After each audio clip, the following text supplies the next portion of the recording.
Hey guys, Luna here, and welcome to our life. Let's just get right back into it, shall we? Oh, I did not mean to press them. Yeah, so we just got to all the different choices, along with the DLC for our good friends. So let's actually do this particular DLC just to make sure we get it all the way. Responsible. The pool of Derek's condo complex was a perfect setting for a late morning outing.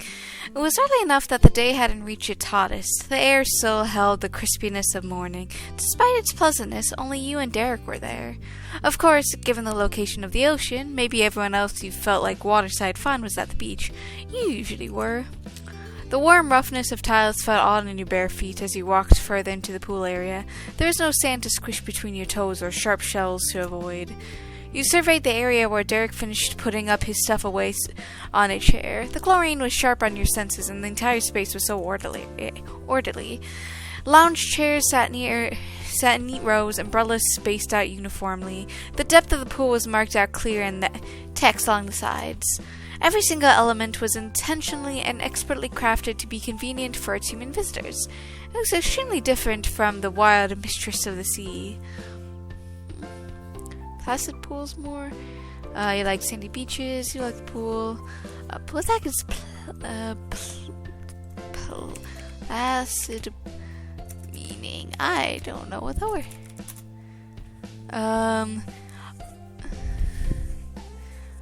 Calm and peaceful with a little activity. So basically, calm pools, rolling waves, or both. I personally like the pools more. The ocean was always so unpredictable and chaotic. The waves were never this calm. Plus, the beach had sand. Gritty, coarse sand that got everywhere. You could really see the appeal of a pool that let you swim, but was designed for a relaxing experience. This had been Derek's plan. He let you know about it ahead of time so you could be dressed for the occasion. Buy some trunks. And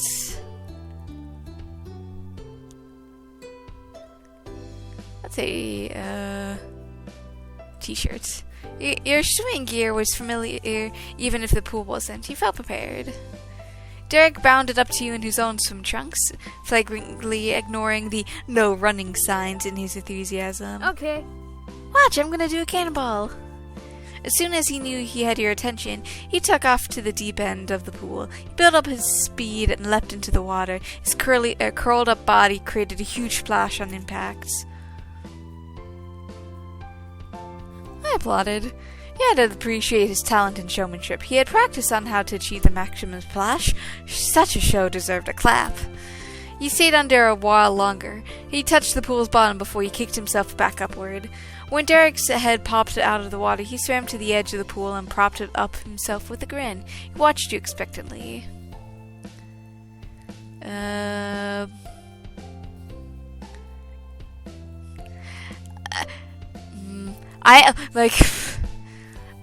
To be honest, I'm a mix between jump in, walk over to the steps, and sit at the edge of the pool and deep my feet in. Knowing me, if I was younger, jump in the pool. Like Derek, you gave yourself a bit of a running start. You reached to the end, took a breath, and leapt as far as you could. Frigid water burst around you, feet first, but soon covering you entirely. You sunk low into the depths and began to kick.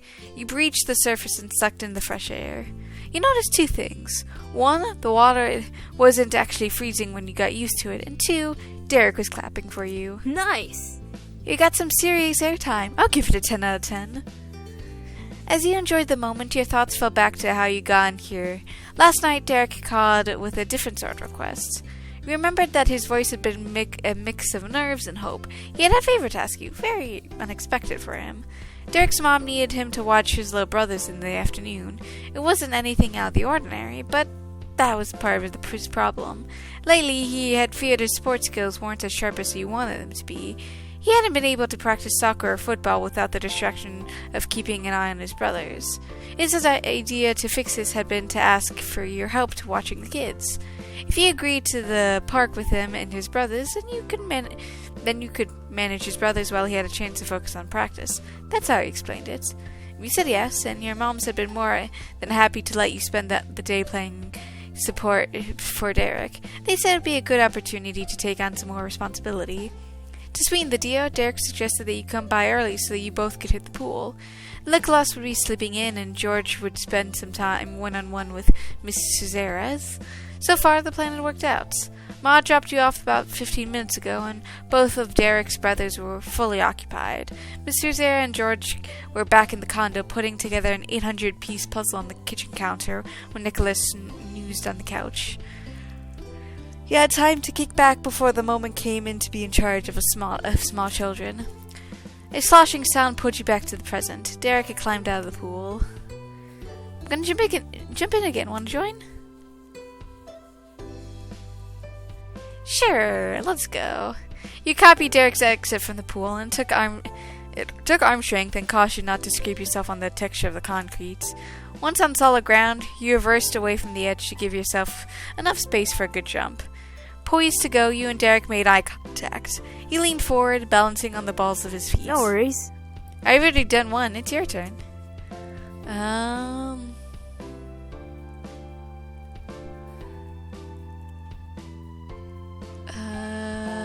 Let's do a belly flop. You made your arms as long as you could and tilted yourself, arms spread wide, and waited for gravity to do its thing. You slammed into the water, making a bigger noise than the splash. Whoa! That was awesome! You stretched out and reached up toward the surface, parting your arms to paddle over to dry ground. Derek was laughing boisterously. It was his turn next. By the curves of his grin and the lift of his chin, he looked to be in the mood to impress. His eyebrows drew together a deep furrow as he considered his lunch. Derek took a few bounding steps to the edge, jumped up, and tucked his body in. Unlike his previous cannonball, the energy went into the spin as he flipped, making a full rotation before he crashed to the surface. The water droplets from the splash dazzled you as they exploded out from his impact. He swam onto the water only to come back to the surface after he reached the wall of the pool. He snaked his hands up to the top of the tiles and pushed himself up so that his hips were even with the edge. He twisted and practically rolled out of the pool from there. You're up? Okay.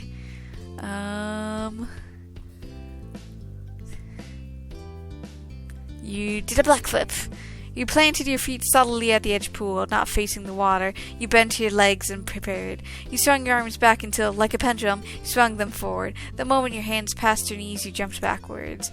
You tucked your body in tight as you turned all the way around before you hit the water. Whoa! That was awesome.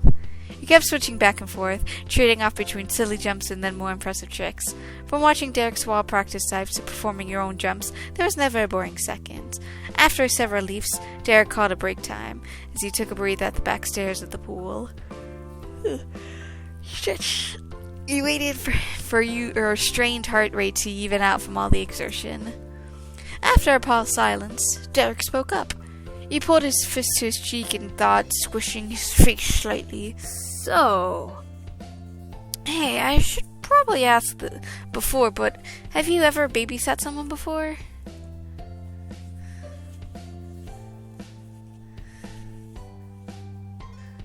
Yeah, I mean, I babysit for some of my mom's friends.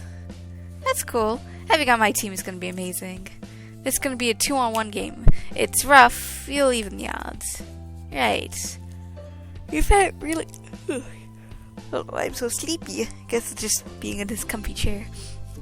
You really felt for him, given your own babysitting hurdles you had on this summer.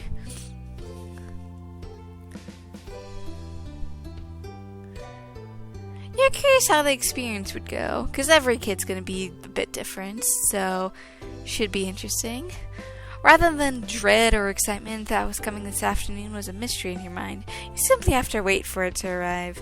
Yeah, because it could be good, it could be bad, it could be somewhere in the middle. After that interlude, you both continued to enjoy yourself and your freedom until the little beeping alarm went off. That's time. He made his way to the lounge chair with his stuff and dug out a smart portable clock, buzzed until he found the stop button.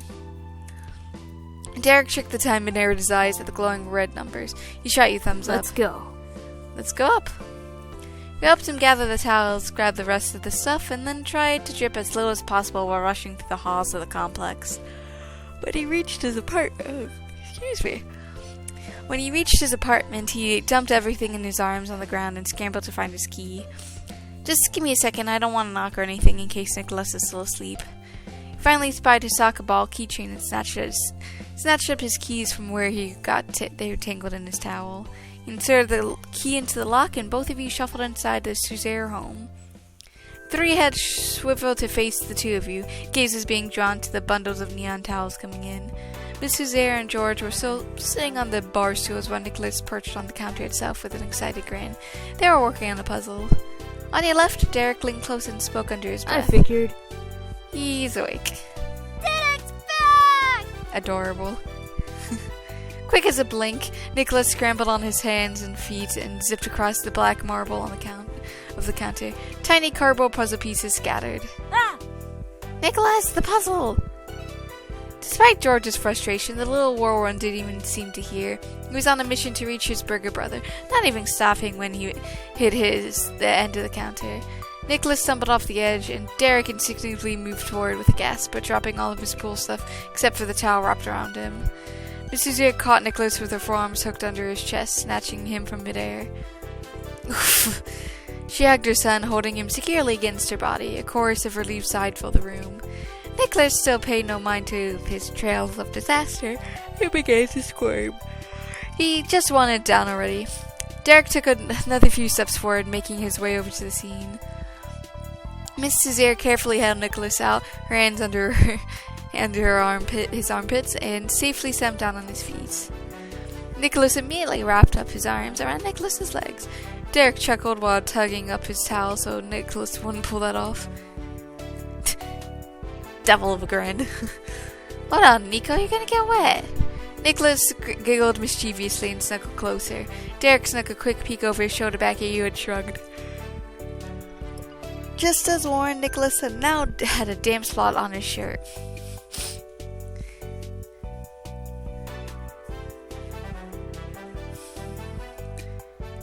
Hi, everybody. Welcome. Welcome, Luna. George hummed something that he could have been greeting as he frowned at what remained of the puzzle. It's more than Nicholas, who gave no response at all. Well. Mrs. Ayres... I'm so comfy in this chair. Mrs. Ayres' tone was warm with a certain amount of humor to it. She rubbed her hands together and stood up. Derek and Luna are now in charge now. Make sure you listen to them. George sourly picked up the puzzle pieces, but gave a grumble noise to signify he had heard. I'm going to head off to my appointment. She went to gather some things, officially putting you and Derek in charge. But there wasn't 1 second to settle into your new position. We're going swimming? Nicholas looked up and stared with huge shining eyes. Derek reflectively stiffened. How could he escape the puppy dog look? Derek's eyebrows ceased, small side nerves compared to the smooth, placating sound of his voice. No, even better. He leaned down low at his voice like he was about to share a secret. I've got a plan. We're going to the park. Nicholas instantly frowned. He wasn't convinced by Derek's acts. He grabbed at Derek's towels. You were swimming? Yeah, but I'm not anymore. I'm going to the park. You can come with me. No! No. The little Suzerain whined and stopped his foot. His hands balled up from around the neon fabric harshly enough he almost took the towel from Derek. I want to go to the pool. I want to see Lila's swimsuit. What? Derek's jaw dropped. Neither of you were prepared for that one. Did you hear Nicholas right? You looked down at yourself, currently wrapped in your bright fuzzy towel. You searched your gaze at Derek's younger brother, your brain trying to make sense of what was happening. Why would you want that? Why does Nicholas want anything? George rolls his eyes and continued mumbling into the counter. It was obvious to him, and he couldn't believe the rest of you were taking so long to catch up. Because Derek does.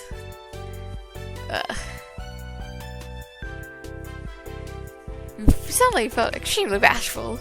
Derek narrowed his eyes and whispered harshly. Seriously? Nicholas, George, gonna put me into an early grave. Took a deep breath as he stared at the ceiling. Took him a moment to face you. His voice was firm for someone at his level of embarrassment. I must have said something about hoping you would remember to bring your swimsuit. I was excited for us to be able to swim, so I did want you to have one. Nicholas does not actually want to see you in a swimsuit. He doesn't even know why he would want that. He's just saying stuff. You scratched at the back of your neck as you focus on anything other than Derek or his family. The apartment had some nice plans, pleasant, not plastic, and certainly not awkward plans. He snuck another look at Nicholas, who crossed his arms high on his chest and squished his neck down as far enough for the rest of his chin on his wrist. Snack far enough to the rest his chin on his wrists. I want to go swimming. His pout intensified when he said it again. He was a very angry little baby. Derek tilted back on his heels, once again driven to look at the ceiling by the strain of this kid. You glance up there yourself without thinking about it. It was a calm white color with a few light fixtures. When you squinted, you noticed something small and green. It appeared to be one of those sticky hands for kids. Was this another present from the youngest Caesar? You turned back into Derek. He appeared to have made a decision. Alright, I promise you can go swimming too, but only after the park. We'll go to the pool as soon as we come back. With that promise officially made, Nicholas lit up. He snatched one of Derek's hands. Let's go! We gotta get to the park so I can swim. While Nicholas celebrated, Derek closed his eyes and some of the worried creases on his face smoothed out. Self-voicing disabled. Derek, there's lunch packed in the fridge. Dad will be back before dinner. I gotcha. Thanks, Mom. Have a good one. Mrs. Eyre waved and collected the last of her things. Her purse off of the side table. She ruffled George's hair on her way out. You and Derek were alone with the kids. We should probably really stop leaving puddles everywhere. He gestured to the drops of water pooling at his feet. You read my mind. You and Derek take turns changing. You went first while he could faintly hear Derek impressing on his brothers to listen to you two. You must have convinced them to behave for now, as neither George nor Nicholas acted up when Derek took his turn drying off and clothing himself. Can you get our lunches from the fridge? I'm gonna pack my gear. No problem. You walked casually to the kitchen. George hadn't moved from his bar stool even once since you gone back. Meanwhile, Nicholas followed Derek like a possessed shadow that was even more energetic than the original. He zipped around, occasionally trying to place things in Derek's backpack for him. So far, Derek had said no to the rubber duck, but he agreed to bring an extra pair of socks that Nicholas had determined were absolutely necessary. Okay. Got everything? Derek returned with the backpack in one hand and Nicholas's small hand in the other. We're going. George? We're going, George. Ready, Luna? I was born ready. Sure. He pushed away from the counter and finally hopped off his chair with the enthusiasm of a plank would. We're going! Derek hid a smile at Nicholas's echo and ushered everyone outside. He locked the condo behind him and he began the trip to the nearby park. The park, for the Caesar boys, was the big park for your family. Their condo complex was only a short distance to the public outdoor recreation area your mom sometimes drove you to. It was still a beautiful day outside and only gotten a few degrees warmer from your morning swim. The field was bustling with other groups of people enjoying themselves. Derek led the way to a wide open part of the grass no one else was using. He stopped in the middle of the field and turned 180 degrees to face the little boys behind him. He shrugged out his backpack off of his shoulders and dropped it to the ground. He kneeled down to the roots inside it. George and Nicholas waited in place for their brother. Derek gathered a couple things in their arms before pushing off the ground with his knee to get up again. He had a football in his left hand and a soccer ball in his right. Alright, Nicholas, George, gotta practice. But you can too. Which one do you want? Football. Field ball. You raised an eyebrow at their shouts. Derek leaned over to you and whispered at a laugh. You mean the soccer ball. It's real because it's actually ball-shaped. Is that a problem? They want both. Derek simply can't. I thought so. He touched George the football first. George caught it from out in the air with one hand and began bouncing up and down with his fingers, feeling the weight of it. Derek popped the soccer ball gently over to Nicholas, who watched his brother intently. Nicholas had to catch it with both hands. He wrapped his arms around the ball and hugged it to his chest. And the brothers began taking care of. Derek crouched again to reveal a third ball. He brought a second soccer ball Derek had prepared, then sprung a bit to his feet, another problem diverted. George, Nicholas, you can use this half of the field, and I'll use that half. Luna can be a ref, so you don't go too far for them, alright? Okay. George tossed his football in the air, preoccupied, and spun in an arc downwards. Alright! I'm gonna practice. Nicholas embraced his soccer ball tighter, pressing his cheek to it. You wondered just how he'll practice with it when the equipment was about as big as his head. The child looked completely content with the world, but Derek's eyes narrowed. Once again, he shared some Nicholas in your ear. Watch him. It's not over. He copies what I say, but not what he means. He snuck a peek over at Nicholas. His appearance is so innocent, clutching his ball and staring at a patch of clover in the grass. But you'll interact with him enough not to question his potential for trouble. You'll be sure to keep an eye on the kid. Don't worry, I got this. Thank you. Luna, you're a lifesaver. Derek held a soccer ball both hands. He held a soccer ball in both hands and cheered. Bye, bros. Bye. Bye. Bye, bro. Derek put a smile on as he picked up his bag, tucked his soccer ball under his arm, and jogged to his side of Theo. He didn't have time to lose. He stood with the younger Cesare boys, effectively turned loose.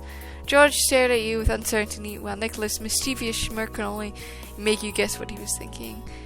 You weren't going to make Mr. and Mrs. Cesare regret letting you come, and you especially weren't going to disappoint Derek. You were going to watch those boys. Time to be in charge.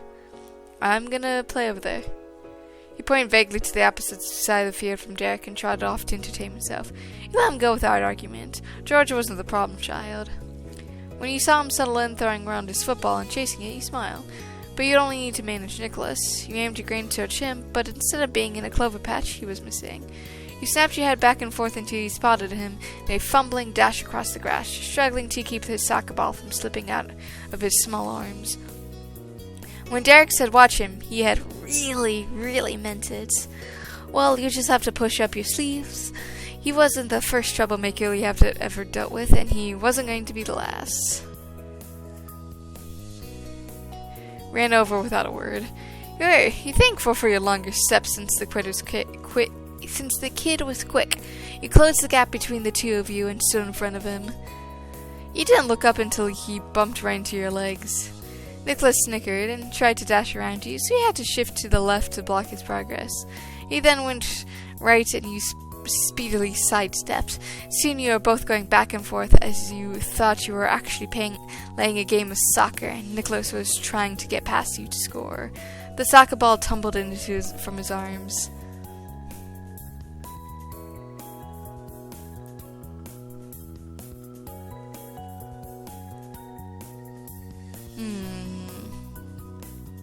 Why, Nicholas, you're hanging out with me just like Derek does. Nicholas paused, and finally interested, he raised one of his bushy eyebrows. You said the magic word, like Derek. He spends a lot of time coming to see me, remember? Now it's your turn to be the person I have fun with. Pretty cool. Nicholas' cheeky grin fell, but his eyes began to sparkle. He pumped one of his fists in the air. Yeah. I'm hanging out with Luna. With him cheering, you sighed in relief. You made a potential note. If you need Nicholas's attention, just mention Derek. Let's go back to the clover patch. That's a nice place for hanging out. You led him closer to George. Even in the middle Cesare could manage himself, he shouldn't be entirely on his own.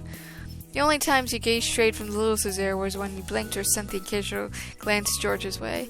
Georgie continued to enjoy his time at the park without any need for assistance, so he spent most of your energy on the mischief maker. After smoothing out the initial bump of the afternoon, things have evened out. At least things are fine until the trial known as lunch arrived. It started with the reappearance of Derek. His presence sent Nicholas into hyperdrive. He bounced on the tip of his toes and waved both of his hands frantically. Derek's back! He tackled his older brother and latched around Derek's left leg. George, like half of the entire park, noticed his shout. He jogged over to see if any important updates were happening without him. Derek winked. Hey, bros. What's up? Hi, Luna. I hope you're doing alright.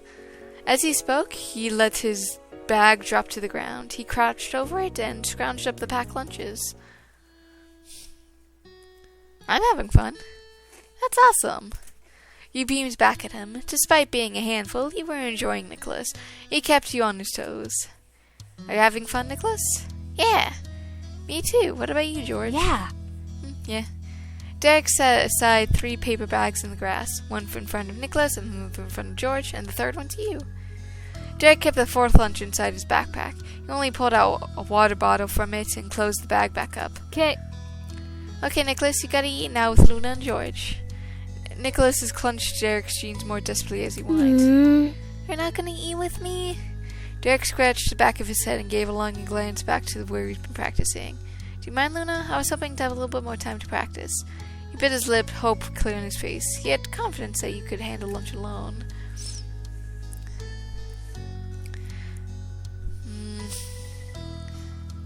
Really should eat lunch too. I'll be fine, I promise. Nicholas' whimpering never stopped being high-pitched background noise, Derek ruffling his hair. Hey, check this out. He picked up Nicholas's soccer ball and placed it on top of his own head. Nicholas's jaw dropped theatrically as Derek fully stood up while keeping it balanced. Wow! Wow! Nicholas cheered and jumped up and down, still holding onto Derek's leg. Derek bent his knee and popped up fast enough to launch the ball into the air. He caught it on his head again. Nicholas let go of his brother to clap. Derek grinned at Nicholas, but his gaze flickered to you for a second. The show over, Derek inclined his head and let the soccer ball drop into his hands. He held it out for Nicholas. Make sure to eat a good lunch, okay? Then you can get back to practicing. Okay. Nicholas spoke into the soccer ball and he had cuddled to his face. He'd been starstruck enough that he couldn't disagree with anything his biggest brother said. Derek waved at you and George before heading out to where he left his soccer ball, carrying only the water bottle with him. George promptly took his seat in the grass by the lunch bags. Nicholas put the soccer ball on his head. It immediately rolled off. He'd just try again. Reach over to the lunchers. Each bag had a clearly written name in black marker ink. George collected his bag, you had yours, and you attempted to give the last one to its proper owner. But Nicholas showed zero interest in the bag. You imagined he probably would have been more interested in Derek's lunch bag, even though they probably had the same meals. George scoffed, knowing his brother was going to be difficult again. He took a sandwich from his bag. From the looks alone, you guessed it was sliced stale turkey, pale-colored cheese, and some veggies. With Nicholas clearly busy, you took the sandwich out for him. The sandwich was a ham and some sort of orangey cheese, cheddar almost certainly. You offered the food directly to Nicholas and still didn't bite. He wanted to play.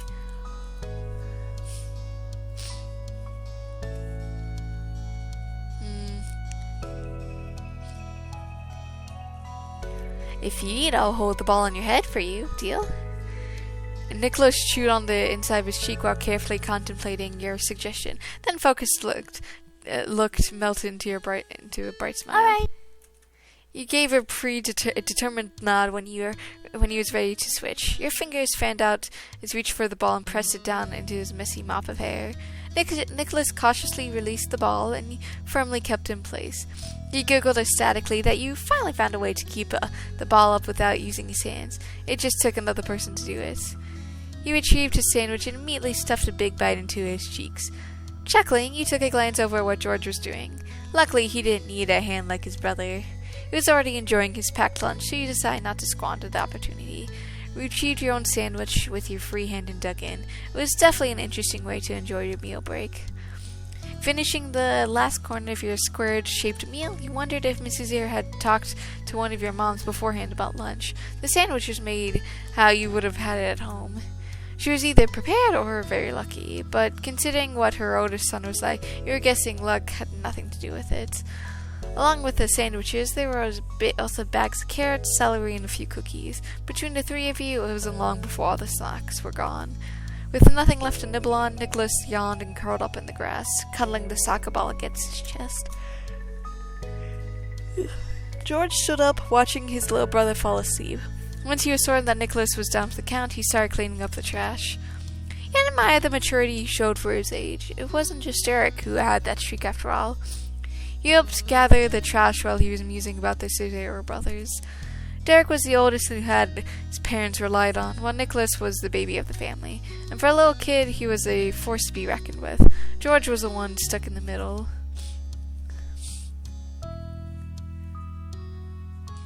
Hey, I saw your football throws earlier. They were really good. George spun around on his heel. He seemed stunned, like he wasn't sure if he imagined your compliment or not. Couple of years, you could totally get onto a junior football team. He nodded and a blush grew on his face until it reached his ears. Okay. He hurriedly went back to what he was doing before. George was embarrassed, but you noticed that there was a bounce on his step that wasn't there before. Aw, he just needed a compliment. Like the stereotype the middle child never gets to notice. The park suddenly felt empty with Nicholas asleep. He took up a lot of space despite his tiny size. Chuckling to yourself, you found a comfortable spot on the grass and scanned the area for Derek. You eventually caught sight of him running in the distance. Even from here, you can tell that Derek was persistent about his practice. He went back and forth, repeating the same set of moves, reassessing and refining his form every time. Though it wasn't long before he paused to wipe his brow with his black wristband. Derek happened to glance your way at that moment and realized that he had an audience of one. He gave a huge wave with both hands that required he crossed both of his arms over his head. Before you knew it, Derek's strides were bringing him back over to you and his brothers. Phew. That's it, I'm gonna be done with practice. I'm back. Welcome back. So you ready to go pro now? I'm not that good. Yet. Derek shook his head incredulously. The confidence in your voice had its cheeks flushing just as much as the exercise. Thanks for watching, George and Nicholas. I didn't mean for it to be that so long.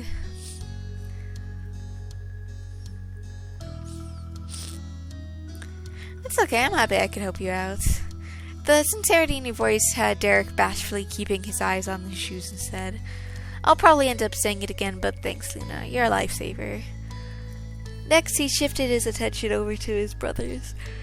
George gave a little wave. He'd been waiting patiently for his big brother to wrap up his conversation with you. We're going back. George simply got up, not needing any more guidance, while Derek kneeled in the grass to nudge Nicholas out of dreamland. A single eye cracked open at first, and then they both popped open wide when he realized who was with him. Derek! I love the kid's accent, whoever the voice actor was. It's really good. Nicholas sprang up off the ground, wrapping his arms around his big brother like a vice grip and nuzzled into his chest. Derek gave Nicholas's head a single pat. Let's go. Practice was good today. Let's go home. Let's go home. Let's go home. Nicholas' hushed voice, echoing his brother, put a warm smile on your face. Stretching your arms out overhead, you surveyed the area to make sure that nothing was left behind. You're all clear, and it felt good to have another solo round of babysitting successfully under your belt. With your leadership, no one got lost, injured, swallowed by something they shouldn't have, or declared that they hated you for eternity. Stay in your book, you said that one fairly well. The 15-minute walk back from the park passed by pleasantly. The late afternoon sun fell behind you and your shadow soon stretched out across the sidewalk. You wrinkled your fingers and then exaggerated your hand movement in order to watch the shadow change. Meanwhile, next to you, Derek was finally eating his lunch. Although he had to eat his sandwich with the hand Nicholas wasn't clasping tightly onto. Georgie entertained himself with the football he still carried.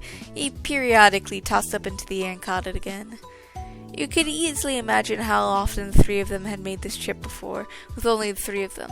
But you didn't feel like out of place strolling alongside the group. It felt natural. Beaming, you found your gaze settling on Derek again. You knew without a doubt that you'll find a way. You knew without a doubt that the way you felt was because of him. He was so good at making you feel welcome. In time, you'd made your safely back to Derek, strapping his bag on the floor with a quiet sigh of relief. Any hope that he had to take things easy for a second immediately evaporated. We're going to the pool as soon as we come back. Nicholas's joy was palpable, parroting back Derek's promise from early in the day. As the words dawned on him, Derek closed his eyes and breathed deeply. Yep, we are. Get ready. And all that was the approval Nicholas and George needed. They both dashed off to their shared bedroom to get changed. Derek sluggishly opened his eyes, but the tiredness softened when he looked at you. It's okay. Practice is done. If you want to stay here until your mom can get you, that's cool. Derek gave a partial shrug, then ran his hand through his hair shyly. We don't have to go swimming again.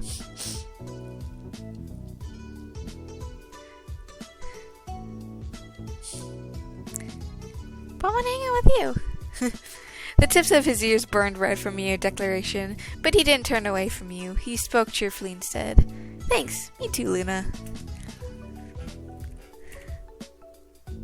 Oh, and it's a little floaty. I like a little life jacket. I love that life jacket. It's a very nice life jacket. Oh, and they have. Oh, I just realized rainbow and was that little dinosaurs. Oh, very fitting for kids. Wasn't much longer before the younger kids came running out to rejoin you and Derek. They both wore their neon colored swimsuits and had towels wrapped around their shoulders. Awesome. Nice job. You even remembered your floaty vest, Nicholas. Derek kneeled down to make sure the safety device was properly secured. Nicholas stood tall with his chest out proudly. He didn't fear the scrutinization. I had the shafts for him. Perfect, thanks. George Bryan, just as his younger brother had. Standing back up, Derek shifted his attention to you. Same quick change strategy from earlier? Yeah. You darted off to get changed first. Derek nodded seriously when you returned to take over for him. He re-emerged a couple minutes later and diligently went over to the counter to write something down. Curious, you inched closer. Just gotta leave to note for Dad so we know where you are. Then we can go. Oh, sounds good. Everything was squared away. I'm so comfy.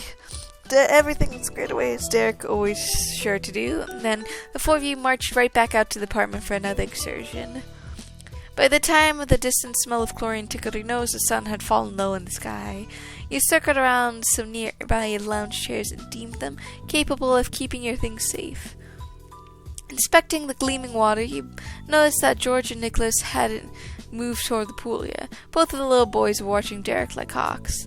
You had picked up enough of this information to know that it was because George didn't want to do anything without permission, and Nicholas didn't want to do anything Derek wasn't doing. I'm on it. Oh, here I go. Derek himself knew it too. He didn't keep them waiting. Derek offered his brothers an encouraging wave and strode over to the pool. Yeah, I followed him to the water. Wait for me. Derek paused at the pool's edge and glanced over his shoulder. He beamed at you. Right, on 3. 1, 2, 3. You simultaneously leapt into the pool, making a huge splash. After a few seconds, you made your way to the surface to take a breath. Derek, meanwhile, stayed under. The other Suzanne sons followed. George jumped in without any hesitation, but Nicholas sped right to the edge only to come up to an abrupt stop. His toes curled around the edge of the pool, and his lips were pressed into a tight frown. Nicholas tipped his head and stared down at the water, clutching his hands together. He was scared to jump. Nicholas would rather the pool come to rest of the ways to him, but it wasn't being good sports. Derek and George popped out of the water, and with matching white wings, droplets clinging to the tips of their hair. Neither were surprised that they were missing their baby brother. Alright? Woo! That was awesome. Nicholas' cry for help came out in a tiny, impatient squeak. He began wriggling in place. Derek chuckled and swam close over to the shallow spot. The six-year-old followed closely, toddling over the edge. When his feet touched the pool's solid bottom, Derek stood up. He kindly held out his arms out to his brother. This is gonna be great. Come on, Nico, the water's fine. Trusting him completely, Nicholas let go of his fear. He took a step over the side and walked over into his favorite person's hold. Derek embraced Nicholas as he dropped against his chest. Then Derek slowly lowered him closer to the water before completely letting his brother go. Nicholas bobbled under with a small splash and broke out again in an instant like a buoy. He was bursting at the seams with excitement. Woo! Yay! Nicholas made the most of his new floating freedom by doggy paddling around the shallow end. Checking on George, he noticed that he was sticking to the center of the pool. He bounced himself to the surface for air, and then pushed back down all over again. He leapt all around in a circle. Derek rested an arm across the pool's edge and took a moment to watch his brothers too. He swam over to Derek and settled against the wall with him. You closed your eyes and sighed. The water's temperature was pleasantly warm against the cooling evening air. Derek kept his main focus on his family, though he spared a moment to tilt his head in your direction. A few beads of water trailed from his hairline down the sides of his jaw. Babysitting went as well as you thought, huh? Even better, probably. They're both really good. Neither of them bit me or anything. Perfect. Honestly, My brothers are fun. Some of the time. He chuckled at his own joke and ran a damp hand down his face to try and getting at least some water off. The rays of sunlight cast a warm glow on his skin, and the pool sparkled as he finally turned his attention directly toward you. Derek's mouth turned into his usual wonderful smile. I don't know what I'll do without them.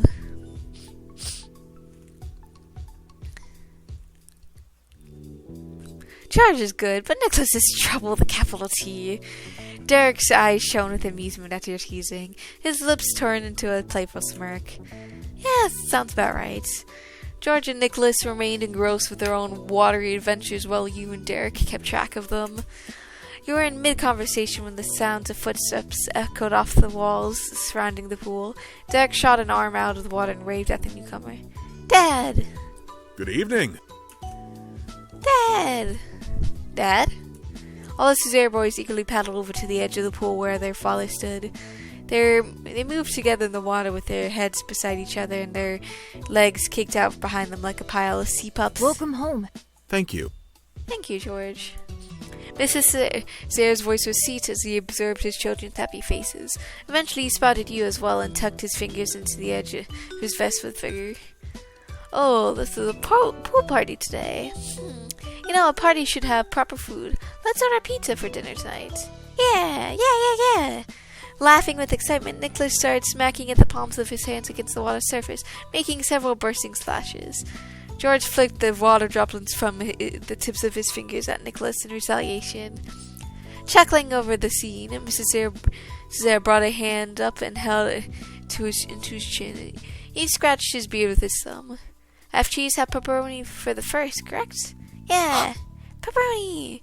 Nicholas threw both of his arms in the air as he cheered.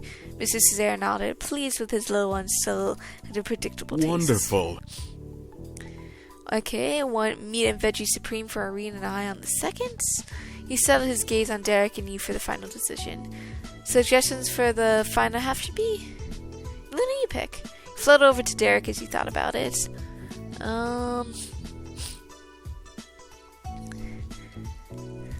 I'm a sucker for a Hawaiian.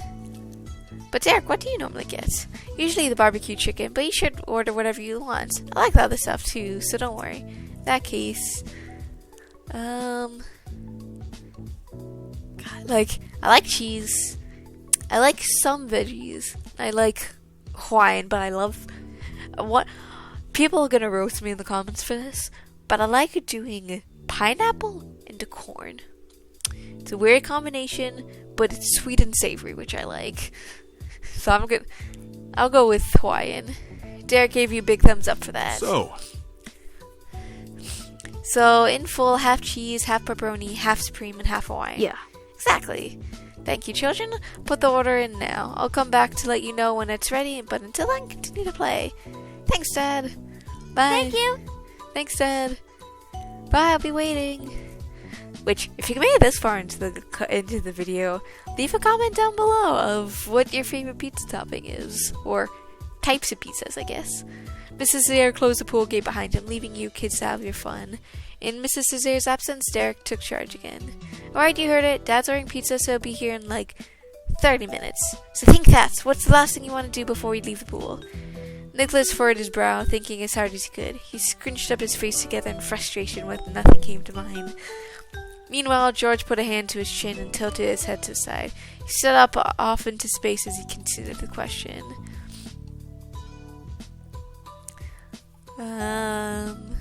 While they were distracted, he made the first strike in a splash fight. Dingo Cesare's brothers may have been unsure or overwhelmed with how they exactly wanted to spend your remaining pool time, but you weren't. You knew exactly what you wanted to do. You subtly angled your position in the water, carefully deciding your plan of attack. The corner of your mouth bent, and you flung a mighty splash towards Derek.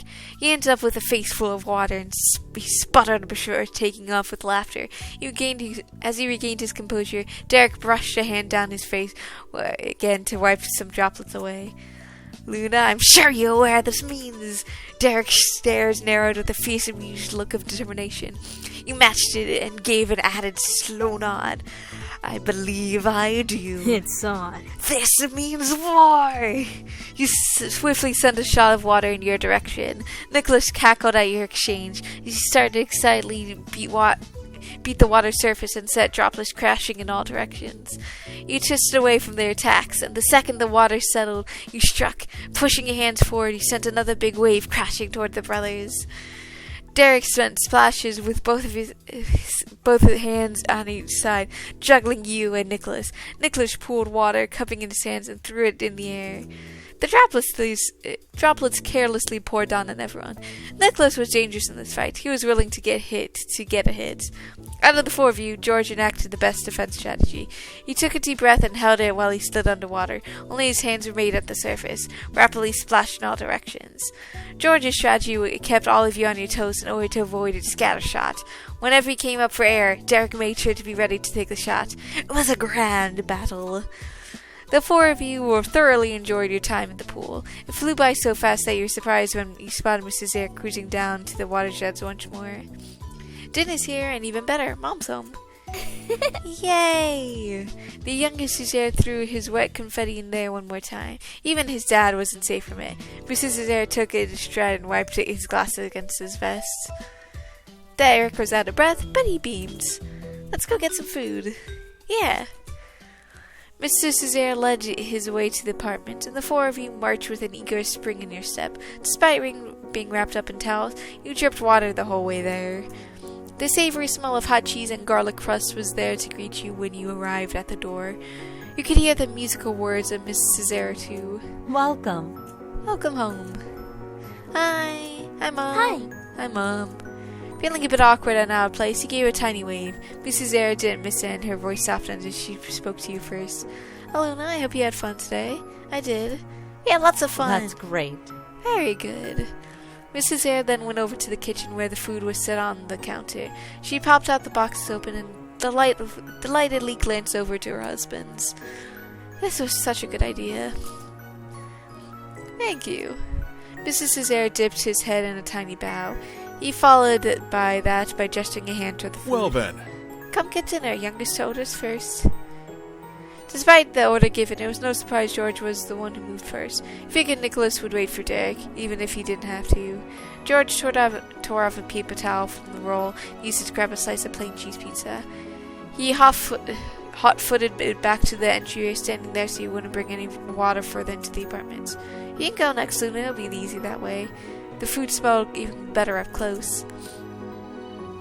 Grabbed a slice of wine. You hurried back over to the entryway with your dinner. Derek went next, tiptoeing over with Nicholas at his heels. He grabbed a slice of pepperoni and passed it to Nicholas. Derek then grabbed a slice of pepperoni for himself, but instead of going to the entryway, he went to the open space on the floor. Curiously watched as Derek laid a towel on the floor and then sat down on it, crossing his legs. Nicholas plopped down on the towel next to him and started on one of his pizza crust corners. He decided to stay standing with George. You didn't mind eating on your feet, but you also didn't mind giving yourself much time to think about it, taking a big mouthful, focusing on filling your belly instead. Finally, Mr. and Mrs. Cesare got their slice of pizza. They stood in the living room in between the spots their sons had taken. So? How did you spend your day while we were out? We had a lot of things. In between taking big bites of pizzas, the Cesare family started taking turns telling stories about their day. Nicholas recounted the events of the days with the most enthusiasm. Even though they were the same plot points of his brother's stories and the ones he witnessed firsthand, from his perspectives, the events were almost mythically amazing. Storytelling was hungry work, so the slices didn't last long at all. The food was chipped away piece by piece until everyone was stuffed.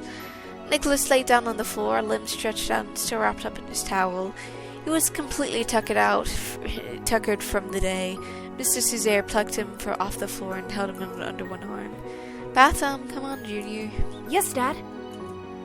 Nicholas accepted his fate, and his arms hung limply down. George crumpled up from his paper towel into a ball and tossed it into the trash. He followed his dad. Thank you.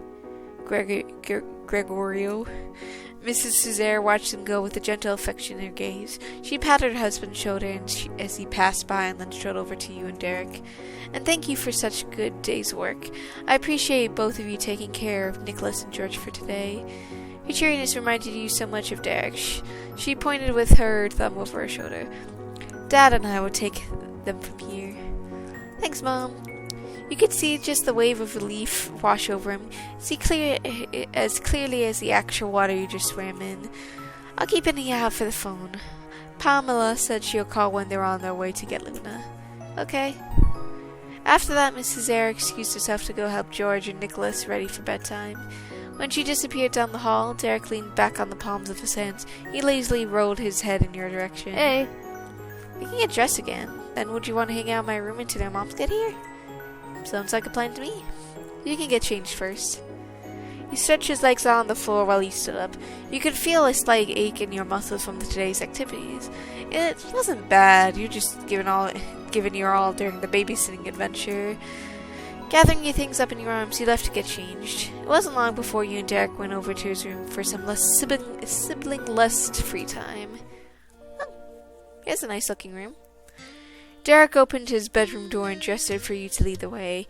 You went in while he followed close behind, shutting the door once more. Your eyes widened as you scanned the small space. Yeah, this is a really nice-looking room. Very clean and organized, especially for a kid his age. Usually you were outside when you hung out with Derek, so this is the first time you got to see his room. Just realized I got a piece of trash on the floor. Within reach of his neatly made bed was a bookshelf full of novels. Various scattered soccer balls and footballs stuck out around the books and furniture. I don't think a kid needs that many. Don't you only need, like, one soccer ball and football? And maybe two if you're worried if one of them's gonna get damaged. Things were arranged and organized with the same care Derek put into most things he did. If there was more time, you were sure that there's tons more trinkets and treasures to spot here, like a game of I Spy. It wasn't big, but Derek made the most of his small piece of the world. Are you sure you have enough soccer balls and footballs? You pivoted on your heels to face him. Derek laughed, and you put your hands on your hips and raised a skeptic eyebrow. You saw how things went down at the park today. I like to be prepared. Anyway, I heard you should have at least 2 backups of stuff that's most important in your life. When you put it like that, then no, I don't think you have nearly enough. We gotta fill the room with them. You both bent at the race, giggling at that image. Composing himself, Derek rubbed the back of his eyes with the palm of his hands. Honestly, it was just an easy gift my relatives go for when they don't know what else I might want. At least I'll never run out of stuff to practice with. sorry. But anyway, sorry I don't have any chairs in here. You can sit on my bed if you want. Don't worry, there's tons of places to sit in the living room, so this balances things out. Derek chuckled at that. Still, he felt a bit awkward, rubbing at the back of his neck. Thanks for offering your bed, though. He sat at the edge of his mattress. After the busy day he had, it was without a doubt that it was nice to relax on something soft. Derek's expression brightened since he took up on his offer. Derek crossed over to the football on his bed and sat there at the end of it. His jaw stretched open in a huge yawn. Then he quickly covered up his sand. I am sleepy too, don't worry. Good job, team. Phew, we're finally done. There's no missing the proud satisfaction burning in his green eyes, but you could also consequently see the places where he was wilting. Sometimes you kind of worried about how he threw himself wholeheartedly into things all the time.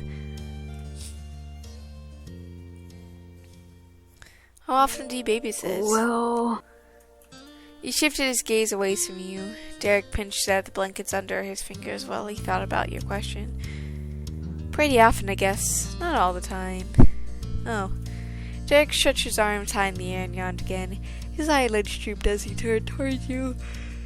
Gradually, the carefree warmth faded from his demeanor. His face fell into a quiet frown when his hands returned to his lap. you don't have to. You don't have to do it again, Luna. Whether it's a good time or a bad time, it's a lot of time. Just a lot of time and you have your own things to deal with. Your brows bent at that. Tilting your head, you couldn't help but think of how much Derek's days went to his brothers. It definitely didn't seem to match how things were with your sister and you. But then, as if summoned by your thoughts about him, the bedroom door creaked open just enough to let a giggling Nicholas slip in. He threw his hands in his air. I'm dressed. With a loud thud, the door swung fully open. George marched in with an extremely annoyed scowl. He put his hands on his hips. Oh. Nicholas, we're playing in the living room, not Derek's room. George reached for his younger brother, but Nicholas scurried up onto the bed. His rarely peeked at George from behind Derek's shoulder. Derek notably didn't say a single word, nor did he appear surprised about the intrusion at all. The only movement he made was light pat on the mess of hair on Nicholas's head like usual. What was unusual was that distant look on his face. He accepted the reality at hand, but did not welcome it. Mr. and Suzanne crowded in the room next. Excuse us. Sorry, Dick, I stepped away in a flash. Yeah. No more. Come on, Nicholas, let Derek and Luna have some peace. The youngest Suzanne stubbornly clung on Derek's arms. He puffed out angrily. Nicholas, go hang out with Mom and Dad. Don't you want to see them too? They missed you today. Don't you want to see Mom and Dad too? Come on, Derek. Nicholas loosened his grip as she shifted to get a better look at his big brother. Derek sighed spiritlessly. I do, but I have a friend over right now. I'll spend time with Mom and Dad and you later. Nicholas bent forward and grasped Derek's pant leg. He brought out the big guns and stared at him with the most pitiful eyes and matching pouts.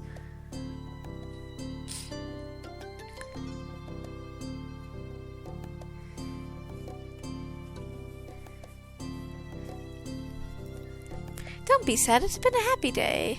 Nicholas immediately rubbed his head in your direction. He clearly had forgotten that you were still even here. Right? Feeling more awkward by the second, you paused while the youngest Suzerain did nothing but stare. Eventually you shrugged. I had fun. I thought we all did. We're all still here together, so there's no need to be sad when we're nearby in other rooms. Tears started welling up and he turned back to his big brother. Nicholas's jaw clenched as he tightened his grip on his brother's leg. End of discussion. Nicholas, we're reading a story right now. Nicholas angrily shook his head and she advanced across the room. She unapologetically peeled the smallest child off Derek. The youngest boy let out a high-pitched whine for the entire extraction. George frowned sympathetically over the conversation while Derek winced at the noise. When the deed was done, the middle son followed his mom out of the room. You could see and hear Nicholas's piercing cry as he was carried away. I'm very sorry about the interruption, and continue as you were. None of us were even here. He gave both of you an encouraging smile before carefully shutting the door again. It was finally silent. Derek kept an eye out until he honestly believed that there wouldn't immediately be another sibling disaster.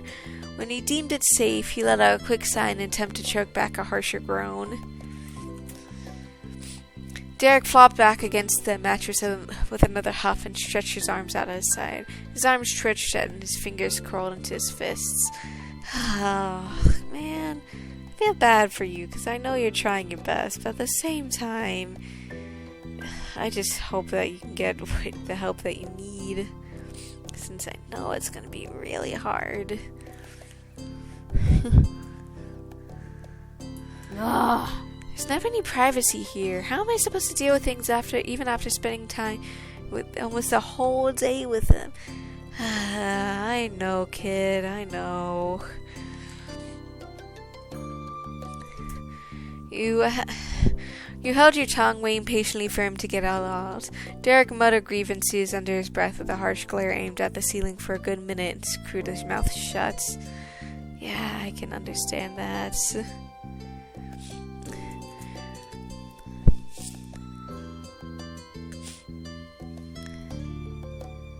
I think you've done a really good job with everything. He didn't respond, but you witnessed a bulk of his anger gradually fade from his brow before attempting to look in your direction. And then he did. You saw sparks of his usual vibrancy gradually returned as he held your gaze. You were thankful that your presence seemed to help bring him back to feeling like himself again. I mean it. I know you do. Thanks, Luna. Evening his breath, Derek folded his arms across his chest and squeezed his eyelids shut. You could tell by the tension in his face that he was still bothered. He was thinking hard, searching for something. Man. I can make this work. His low mumble was followed by a pause that had you intrigued. He then jumped up forward so that he was sitting upright. The grin you were so used to was seeing you back in full force. Luna, want to go back to the pool? Nobody's going to be there this late, and my bros are not going to be able to leave the house. We don't have to talk. We don't even have to get in or change clothes. I think it would be kind of a nice place to talk, and that sort of thing. Avoiding your gaze, Derek nervously rubbed the back of his head. You could tell that he was trying his hardest to be nonchalant, but he wasn't exactly succeeding. I like the way you think. Alright. Derek leapt up from his feet, turned, and holding a hand for you to take. Chuckling, you gripped his hand tightly. Derek squeezed your back and helped you pull you to your feet. Let's go. The door slowly creaked open as Derek peeked out, double-checking that the coast was actually clear. He gave you a thumbs up. I don't see Nicholas. I think we're good. He returned his thumbs up, suddenly hoping that this wasn't the calm before the storm. Derek led you into the living room where you found his dad and George sitting together on the couch. Hello. Mom has Nicholas in his rooms, enraptured in another exciting session of story time. Good. Luna and I were gonna go to the pool area to hang out. Is that okay? Of course. He chuckled, knowing exactly what Derek was trying to accomplish. George was perfectly happy where he was with his dad, so he waved goodbye to you both. Don't keep Luna out too late. I won't. Thanks, Dad. Derek whispered with complete confidence. You gave your appreciation in an equally hushed tone. Thank you, Mr. Cazares. The last thing either of you wanted to alert the younger Caesar that anything fun was happening without his knowledge, so you both silently slipped out of the apartment. Once you were free from the condo's walls, Derek's excitement was palpable. You picked up the pace and raced to the pool gates. For the third time in a single day, you and Derek stopped on the foot of the condo complex private pool deck, but you soon realized you haven't seen everything it had to offer yet. Under the cover of night, the pool was completely aglow with lights set into the bottom. The bright blue struck you as inviting. Breaths of steam drifted off the top of the water, whispering you how warm it was. The closed-in space was clear of any other people, and it had been like that for a while, considering the stillness of the pool. Not a single ripple disrupted its aquamarine surface. Here you had a peace and privacy. Derek was drawn to the water like a moth to the flame. He wordlessly rolled up his jeans and tugged off his sneakers and socks, then ducked his feet right up into the pool to the middle of his calf. He stretched and wiggled his bare toes in the comfortable embrace of the heated pool like on a summer night. He joined Derek at the edge. I'll just sit by the side of the pool. Derek wrapped both of his hands around the smooth towel edge and towel back. One of his legs kicked up at the water and drifted back down. Like his upper and lower body were each one side of a seesaw.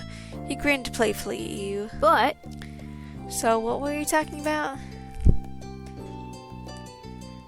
You honestly couldn't manage to put any words together on the spot. Oh, that's not your fault. He suddenly brought his torso back up until he hunched over the water. He stared down at it. His lightheartedness had disappeared in an instant. That kind of makes the whole interruption thing even more sucky, though. There wasn't any heart in it, but Derek managed to chuckle. Sorry for making my problems your problems. He dug his fingers into the side of his hair, scratching at it in frustration. it doesn't matter. I don't even know what my problem is. They came in from my room for 5 seconds. I'm so dramatic.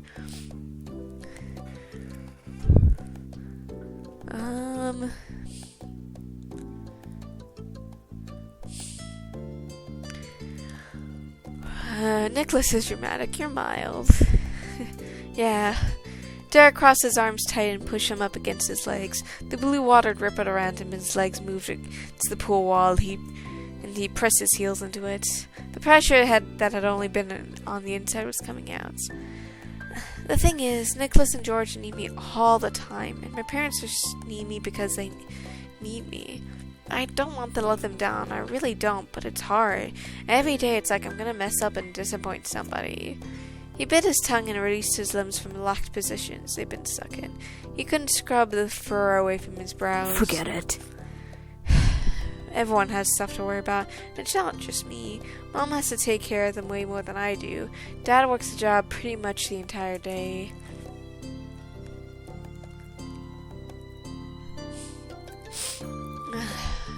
So what if they do things too? You still deserve to be a happy. I don't know. God, the oldest child syndrome. He went silent, unmoved. Nicholas was the one who caused trouble, but somehow Derek had made it himself to be the bad guy. It was upsetting, but Derek wasn't anywhere close to being a big grown-up. Of course he wouldn't be perfect, even though he acted like he thought he should be. Derek, remember when your dad first came to the pool and you, George, and Nicholas were all so excited? We were just like your brothers. Even if you're in charge, sometimes you're still your parents' kid. You don't have to act like an adult, especially not with me. Finally, slowly and carefully, Derek dared to glance up at you again. Thanks, Luna, for saying all that. His shoulders squished inward to his frame and he lowered his head. He looked so much like a hopeful puppy that he could give even Nicholas a run for his money in the adorable face department. Was it annoying? It really doesn't matter that I complain, and sometimes hanging out with me means I'm helping it out with 2 other kids.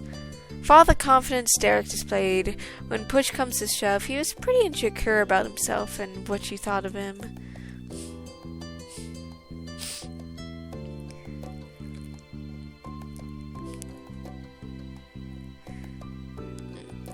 Babysit as many times as you need. Derek showed his full face to you. It was all lit up by the lightning shining through the water. The smile on his face was just as glittering. Well, I don't want to ever be a pain, but it's really cool to have a friend who doesn't mind listening to me and just being there. He didn't say that lightly. He only wanted to let himself be there for you and everyone else. Being somebody's Derek could count on him special. You wouldn't let him down. Then his eyebrows furrowed mischievously. Just like that, he catapulted right off the tile edge of the pool. You gasped as if you were the one who suddenly got plunged in the water. Derek burst through the water surface with a loud, gasping laugh. The water's great. Shook your head at Derek's spontaneous swim. this is gonna be great. Everything's gonna be good, Luna. I'm not an adult. That's true.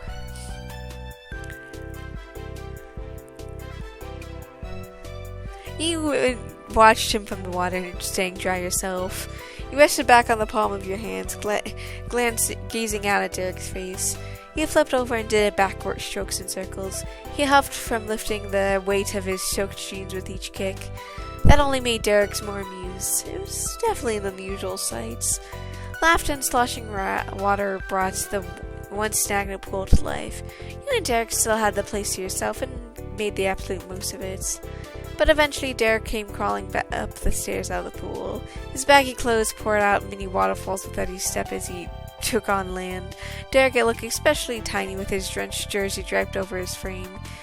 You got to your feet and walked over to Derek, not wanting to have him to make the trip alone in that state.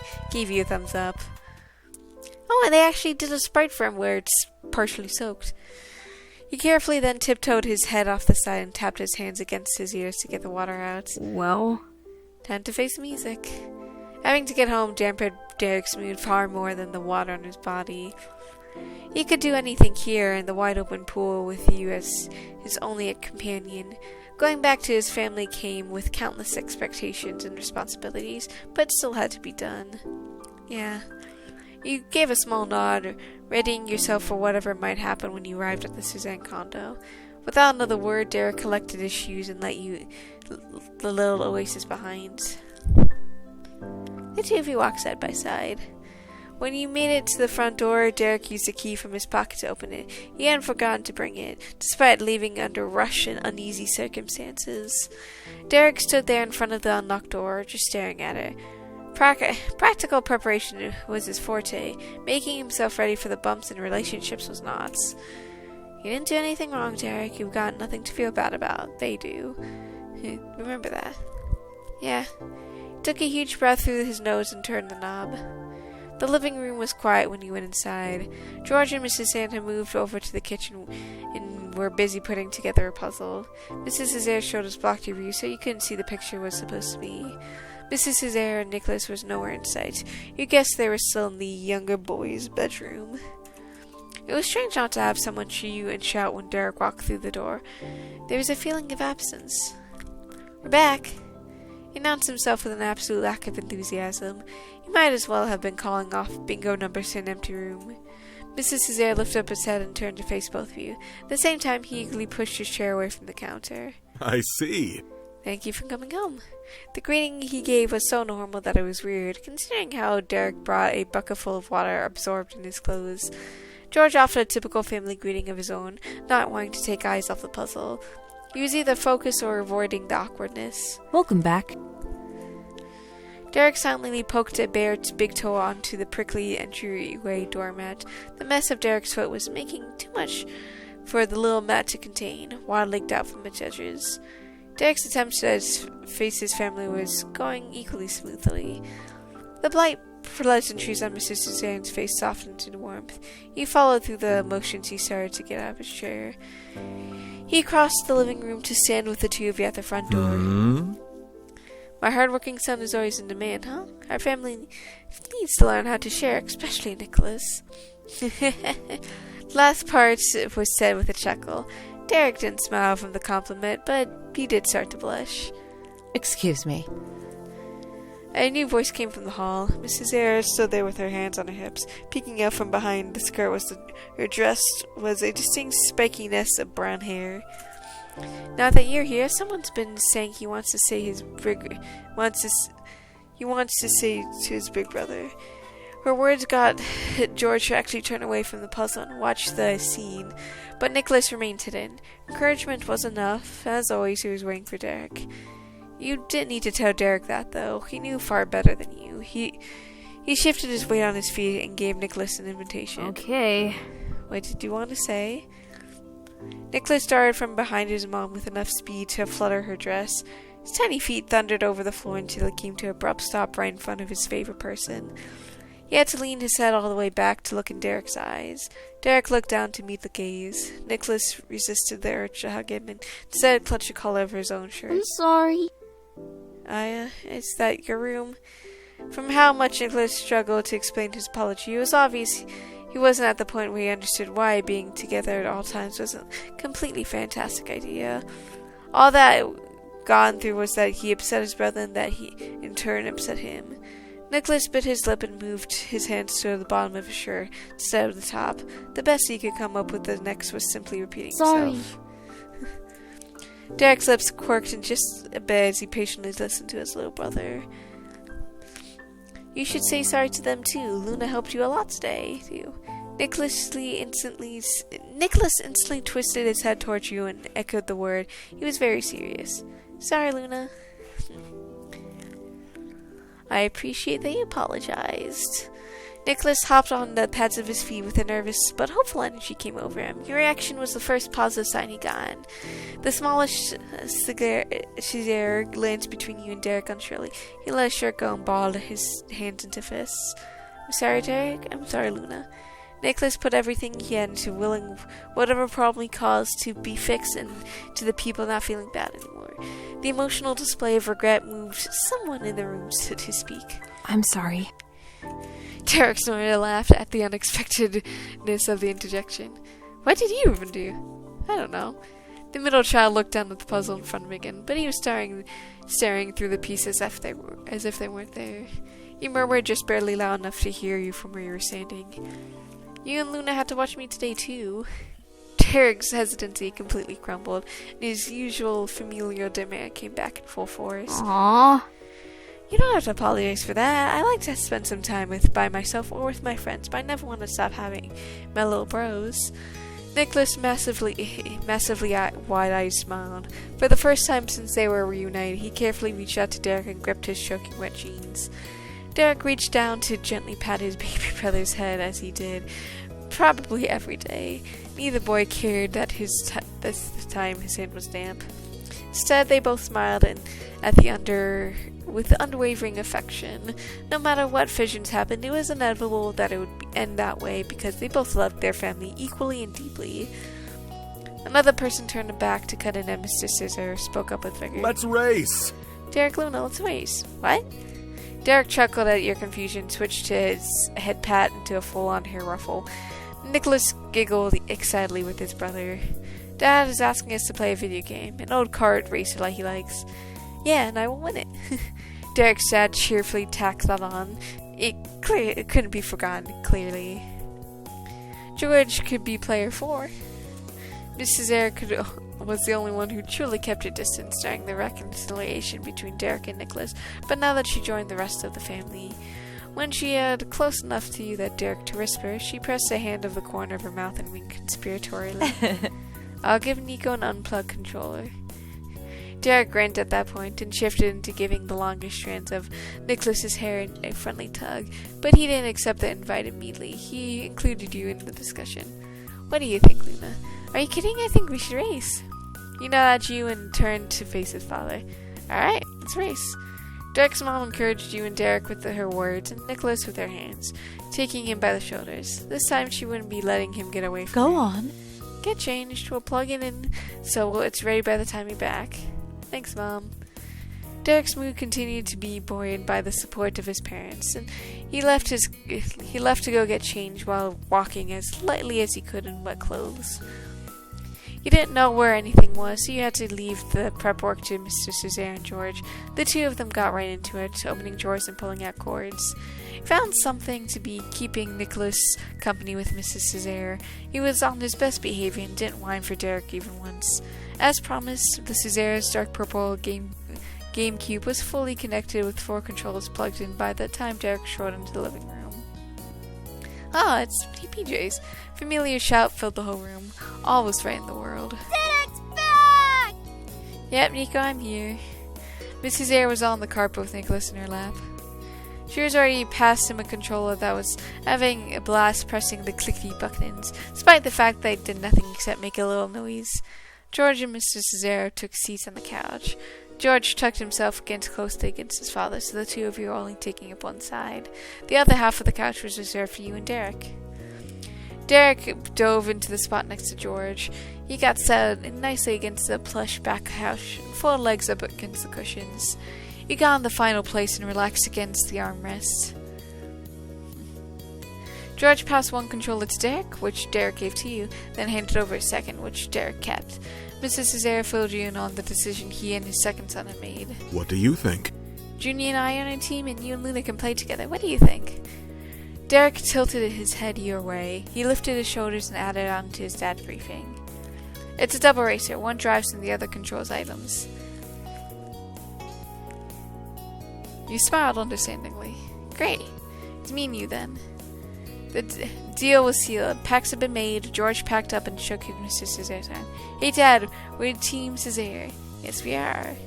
Derek's fingers were on the buttons, and he leaning over his crossed legs in anticipation for the game to begin. He replied, unbothered. Cool for you guys. Team Mare is a force to be reckoned with. All players making up 2 teams chose their characters' carts, positions, and track set. To start, Derek and Mrs. Cesare were driving. You and George had item launching duty. 3, 2, 1. The carts launched across the starting lines, with both drivers getting an extra boost. Team Mare and Team Cesare were off down the colorful jungle road. There would be 3 laps before the race was over. 1 lap was a frantic race for the top spots. The carts were neck and neck for each other over every hill and around each curve, neither getting ahead or falling behind. Attacks were constantly exchanged and buttons were pressed at rapid speeds. That included Nicholas as he was watching the race and tried to use the controller the way everyone else was. He wondered which part of the game he thought he was impacting. By lap 2, Team Mare was taking a strong lead. Almost nothing from the Cesare camp could reach your cards. Once he passed the line to the start of lap 3, Derek was cocky enough to bring out the smack talk. I thought you were gonna win, Dad. Mrs. Cesare's expression was perfectly content. More than that, it was serene. And it was with that calm face Derek's father carefully reached across George and then, in the blink of an eye, had locked his large hand around the comparatively tiny controller Derek had. Hey! The cart you and Derek shared went out of control, careening off the dirt path into a pit. You had to wait for the game to fish you out and place you back on the road. Team Cesare rode right on past. See? Winning now. Derek's dad was boldly unapologetic. He grinned like a child who just found out he could get a hole-in-one at putt-putt if he just dropped the ball in the hole. You're cheating now. Derek sputtered with laughter, made equal parts of amusement and disbelief. He yanked his arms toward his chest for a fight for freedom, but Mrs. Sarah grips was unmovable. We're running interference, huh? From the distance, Mrs. Eyre mused over the situation that had begun to unfold. Her husband stole a look at where she'd been sitting. He was gone, leaving only Nicholas on the floor. Mrs. Eyre lifted one thick eyebrow and pressed it in lower.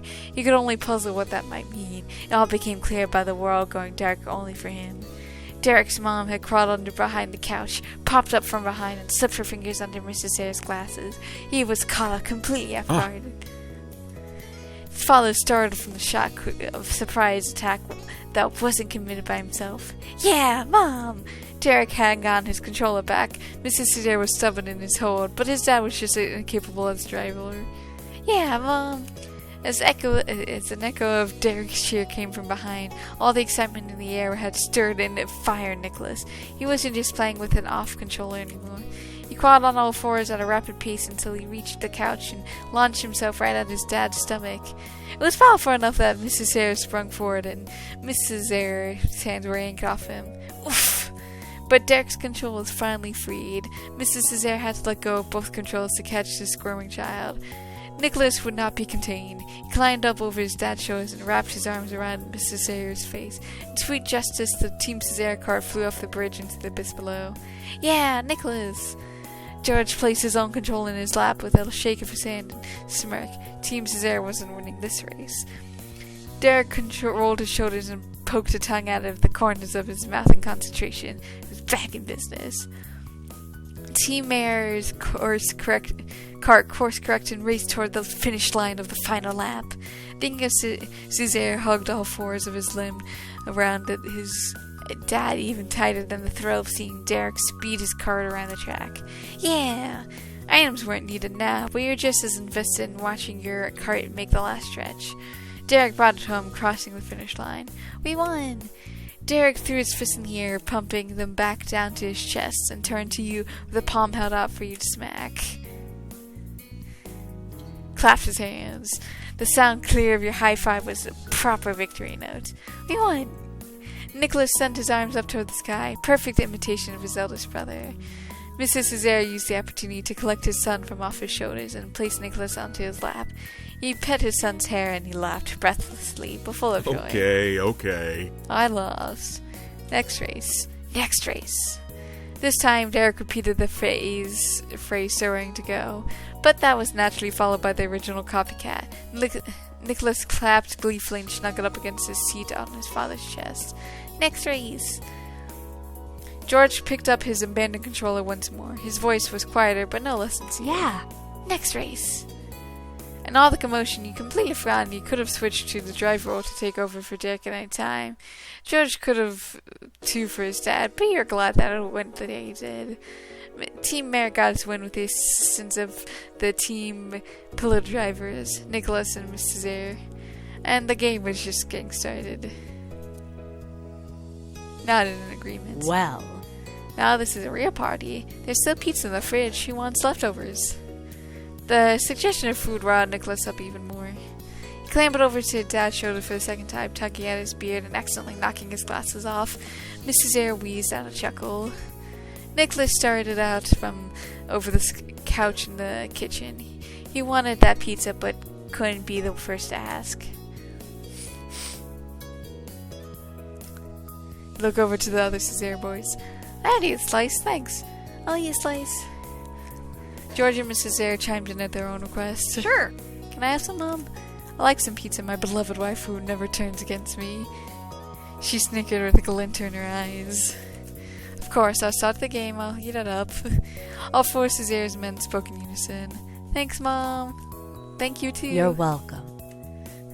The players all resumed their positions and took up their tools, slightly sweaty game controllers.